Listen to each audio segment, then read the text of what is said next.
السلام علیکم ورحمۃ اللہ وبرکاتہ۔ ناظرین کرام، آپ سب کا استقبال ہے ہمارے یوٹیوب چینل پیام محمدی پر۔ ہماری آج کی نشست کا عنوان ہے سحری کھا کر روزہ رکھیں۔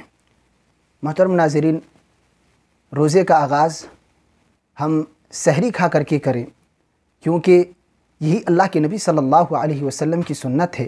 نبی اقدس صلی اللہ علیہ وسلم نے ارشاد فرمایا، تسحروا فإن فی السحور برکہ، کہ لوگو روزے کا آغاز سحری کھا کر کے کرو، سحری ترک نہ کیا کرو، فإن فی السحور برکہ، سحری کا کھانے میں برکت ہے، سحری میں برکت ہے۔ اور اللہ کے نبی صلی اللہ علیہ وسلم نے ایک دوسری حدیث کے اندر فرمایا، تسحروا ولو بجرعۃ من ماء، کہ سحری کھا لیا کرو اگرچہ پانی کے چند گھونٹ ہی کیوں نہ ہو۔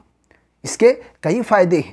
ایک فائدہ تو یہ مبارک کھانا ہے، سحری یہ مبارک کھانا ہے، جیسا کہ ہم سن لیے ہیں اللہ کے نبی صلی اللہ علیہ وسلم کے فرمان سے، تسحروا فإن فی السحور برکہ، تو یہ برکت والا کھانا ہے۔ اور دوسرا فائدہ یہ ہے کہ اس میں یہود و نصارہ کی مخالفت ہے۔ اس کے اور ہمارے انجام دینے میں فرق یہ ہے، جیسا کہ حدیث میں ہے کہ فصل ما بین صیامنا و صیام اہل الکتاب اکلۃ السحر، کہ ہمارے اور اہل کتاب کے روزے میں جو فرق کرنے والی چیز ہے وہ سحری کھانا ہے۔ اور اللہ کے نبی صلی اللہ علیہ وسلم کی زندگی کا جو عام عمل رہا ہے، آپ یہود و نصارہ کی عبادتوں میں عموماً مخالفت کو پسند کیا کرتے تھے، لہذا اس عمل میں بھی ہم اللہ کے نبی صلی اللہ علیہ وسلم کی تابعداری کرتے ہوئے یہود و نصارہ کی مخالفت کرتے ہوئے سحری کھائیں اور یہود و نصارہ کی مخالفت کریں۔ تیسرا فائدہ یہ اللہ کے رسول صلی اللہ علیہ وسلم کی اطاعت اور پیروی ہے، کہ اللہ کے نبی صلی اللہ علیہ وسلم کے حکم پر ہم اور آپ عمل کر رہے ہیں۔ آپ نے سحری کھا کر روزہ رکھنے کا حکم دیا اور ہم اس پر عمل کر رہے ہیں، اس حکم کی تعمیل کر رہے ہیں،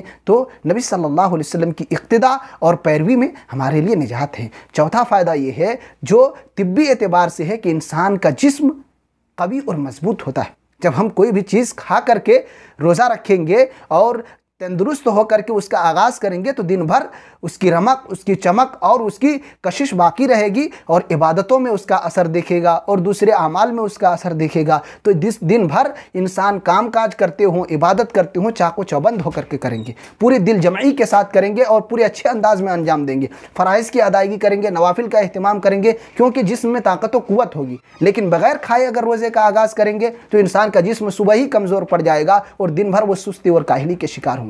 اس لیے روزے کا آغاز سحری کھا کر کے کریں، یہ اللہ کے نبی صلی اللہ علیہ وسلم کی سنت بھی ہے، اور اس میں آپ کا جسم بھی مضبوط رہے گا، آپ کو قوت بھی ملے گی عبادتوں میں۔ اس لیے سحری کھانے کا اہتمام کریں اور اس میں تاخیر کریں، کہ اللہ کے نبی صلی اللہ علیہ وسلم سحری میں تاخیر کیا کرتے تھے اور افطار میں جلدی کیا کرتے تھے۔ اس لیے آخری پہر، جب اس کا آخری وقت ہو، اس وقت سحری کھانے کا اہتمام کریں، تاکہ آپ نماز جماعت فجر کی آسانی کے ساتھ پڑھ بھی سکیں اور اللہ کے نبی صلی اللہ علیہ وسلم کی سنت کی تابعداری یہاں بھی ہو جائے۔ تو اس بات کا خیال رکھیں۔